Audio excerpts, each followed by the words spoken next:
बोलिए शंकर भगवान की जय। बोलिए काशी विश्वनाथ भगवान की जय। मैं विशाल शर्मा आपके सामने आप सभी को श्री श्रावण मास की हार्दिक शुभकामनाएं। श्रावण मास बड़ा ही परम पवित्र मास है जो सबकी मनोकामनाओं को पूर्ण करने वाला है। भगवान श्री शंकर अपने मुखार विंद से श्री सनत कुमारों को श्रावण मास की बड़ी ही सुंदर कथा सुना रहे हैं, जिस कथा के अंतर्गत भगवान शिव शंकर श्री सनत कुमारों को श्रावण मास की 11वें अध्याय की कथा सुनाते हैं। श्री सनत कुमारों ने भगवान के चरणों में प्रणाम करके कहा कि हे शंकर भगवान, आपने हमें सप्तवारों की बड़ी ही सुंदर कथा सुनाई। सर्वप्रथम रविवार, चंद्रवार, भोमवार, बुधवार, वीरवार, शुक्रवार, शनिवार, इस प्रकार से आपने बड़ी ही सुंदर सप्तवारों की कथा सुनाई, जिसको सुनकर हमारा मन आनंदित हो गया। अब हम आपसे तिथियों की कथा सुनना चाहते हैं, क्योंकि आपने कहा था श्रावण मास में कोई भी वार तथा कोई भी तिथि व्रत शून्य नहीं है। सभी वार भी व्रत योग्य हैं, सभी तिथि भी व्रत योग्य है। इसलिए आप कृपा करके अब हमें श्रावण मास की प्रथम तिथि की कथा सुनाएं। भगवान सुनकर बड़े ही प्रसन्न हुए और कहने लगे, हे सनत कुमारों, जब श्रावण मास प्रारंभ होता है, अगर प्रथम तिथि में ही सोमवार आ जाए तो उस मास में 5 सोमवार होते हैं। बताया गया ऐसा योग होने पर रोटक नाम का महाव्रत किया जाता है। कहने लगे उस दिन प्राणी व्रत करे तथा 3.5 महीने तक रोटक व्रत करे। कहने लगे यह रोटक व्रत मां लक्ष्मी की वृद्धि करने वाला तथा अन्न की वृद्धि करने वाला होता है। यह संपूर्ण मनोकामनाओं को पूर्ण करने वाला तथा रिद्धि तथा सिद्धि को देने वाला होता है। श्रावण मास के शुक्ल पक्ष में तथा कृष्ण पक्ष में प्रतिपद ही इस तिथि को, इस वार को व्रत धारण करें। बताया गया प्रथम तिथि में ही सुबह जल्दी उठकर स्नान करे तथा सभी व्यक्ति रोटक व्रत का संकल्प करें। कहने लगे हे शंकर भगवान, आज से मैं ये रोटक व्रत करूंगा, आप मुझ पर कृपा बनाए रखना। इस प्रकार से भगवान के सामने संकल्प करके भगवान श्री शिवलिंग पर जल का अभिषेक करें। नाना प्रकार के पुष्पों से, बेल पत्रों से, तुलसी की मंजरी से, नाना प्रकार की सामग्रियों से, गंध अक्षत से भगवान का पूजन करें। कहने लगे धूप दीप नवेद आदि से भगवान का पूजन करें तथा मुख्य रूप से भगवान को रोटक चढ़ाएं। बताया गया कि रोटक का अर्पण करें। पुष्पाहार नाम से 5 रोटक बनाए। कहने लगे उसमें से 2 रोटक ब्राह्मण को दे दें तथा 2 रोटक अपने लिए रखें तथा 1 रोटक भगवान श्री शंकर को अर्पण कर देवे, भगवान को समर्पित कर देवे। बताया जाने लगा भगवान शंकर कहने लगे इस प्रकार से जो भी ऋतु के फल होते हैं, केला, नारियल, सेब, अनार आदि, ये सब भगवान को समर्पित करें।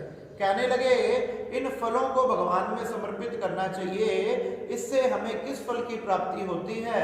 जो 7 सागर के सहित, 7 समुद्रों के सहित ये समस्त भूमि, ये समस्त पृथ्वी दान करने से जो हमें फल प्राप्त होता है, वही फल इस रोटक व्रत को धारण करने से प्राप्त होता है।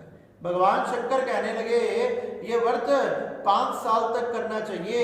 ये विशेषकर हमारे यहाँ महालक्ष्मी की कृपा करता है। हमारे घर में किसी भी प्रकार की धन की कोई कमी नहीं आती तथा 5 साल तक कोई इस व्रत को करे तथा इसके उद्यापन में सामर्थ्य के अनुसार 2 सोने के रोटक बनावे तथा उसे दान में देवे। बताया गया पहले उनका पूजन करें, भगवान शिव का पूजन करें, भगवान का अभिषेक करें, नाना प्रकार की सामग्रियां समर्पित करें तथा उसके बाद सुंदर हवन करके, घी आदि से हवन करके उन रोटकों को दान में देना चाहिए। इस प्रकार ये रोटक व्रत श्रावण मास में प्रथम तिथि में रखने से हमारी सभी मनोकामनाएं पूर्ण होती है।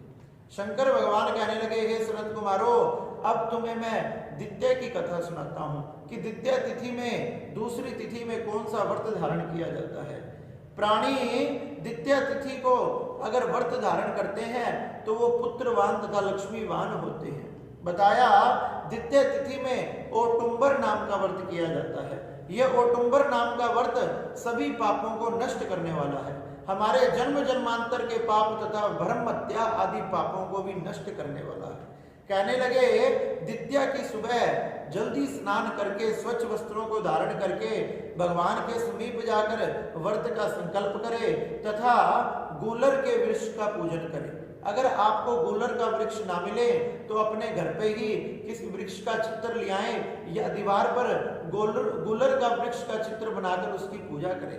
कहने लगे दीवार में गूलर का वृक्ष का चित्र बनाएं तथा भगवान शिव के मंत्रों से उसका पूजन करें। आप कहे हे ओटुंबर आपको मेरा नमस्कार है, हे हेम पुष्पक आपको मेरा नमस्कार है। इस प्रकार से उस वृक्ष को नमस्कार करना चाहिए तथा निरंतर भगवान शिव का ध्यान करना चाहिए। कहने लगे इसके बाद में भगवान शिव का, भगवान शंकर का तथा शुक्र का भी पूजन करना चाहिए। कहने लगे इस प्रकार से गूलर के 33 फलों से पूजन करना चाहिए। 33 प्रकार के फल लेकर आए, 33 प्रकार के फूल लेकर आए, उनमें से 11 फल ब्राह्मण को दें तथा 11 फल भगवान को समर्पित करें तथा 11 फल अपने लिए, अपने फलिहार के लिए रखने चाहिए। इस प्रकार से 33 फलों के 11 हिस्से करने चाहिए। भगवान शंकर कहने लगे हे सनत कुमारो, इस प्रकार से जो दिन में आहार नहीं ग्रहण करके भगवान शिव की तथा शुक्र की पूजा करता है तथा भगवान की पूजा करने के बाद रात को जागरण भी करता है तथा इसी तरह से 11 साल तक इस व्रत को करता है तथा साल की समाप्ति पर इसका उद्यापन करता है और उद्यापन में सामर्थ्य के अनुसार सोने का, चांदी का इत्यादि का फल अगर वो बनवाकर दान करता है, पुष्प आदि का दान करता है तथा सोने या चांदी का छोटा सा गूलर का पेड़ बनवाकर अगर वह दान करता है तो इससे भगवान शंकर बड़े प्रसन्न होते हैं।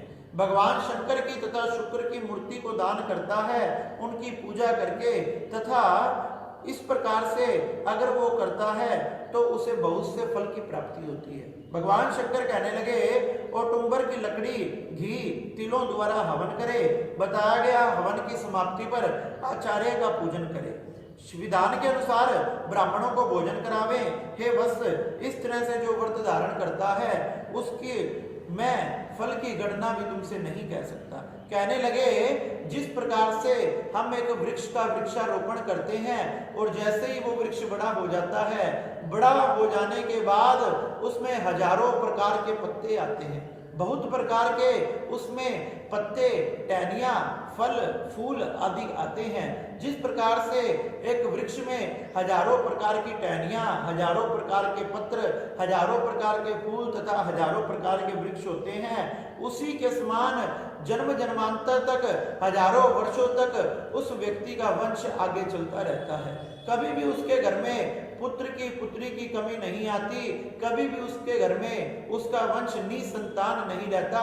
उसका वंश उस वृक्ष के पत्रों की तरह, टहनियों की तरह, फूलों की तरह, फलों की तरह बढ़ता रहता है तथा भगवान शंकर उसके इतने जन्मों के पाप नष्ट कर देते हैं, जलाकर भस्म कर देते हैं। जो प्रथम तिथि में भगवान तथा द्वितीय तिथि में भी भगवान का ये व्रत धारण करता है। इस प्रकार से भगवान शंकर ने श्री सनत कुमारों को ये श्रावण मास के प्रथम तिथि तथा द्वितीय तिथि की बड़ी ही सुंदर कथा सुनाई। बताया प्रथम तिथि में रोटक नाम का महाव्रत तथा द्वितीय तिथि में ओटुंबर नाम का महाव्रत करना चाहिए और जो भी व्रत धारण करे उसमें भगवान शिव के मंत्रों का, भगवान शिव का कीर्तन करना चाहिए, क्योंकि भोलेनाथ का ये मास है जिस मास में भोलेनाथ अपने भक्तों पर कृपा करते हैं, उनके जन्म जन्मांतर को सुधार कर सदा सदा के लिए अपने चरणों में वास देते हैं। इस प्रकार से भगवान शंकर ने ये सनत कुमारों को 11वें अध्याय की बड़ी ही सुंदर कथा सुनाई और सनत कुमार ये कथा सुनकर बड़े प्रसन्न हो गए। बोलिए शंकर भगवान की जय। नमः पार्वती नमः। हर हर महादेव।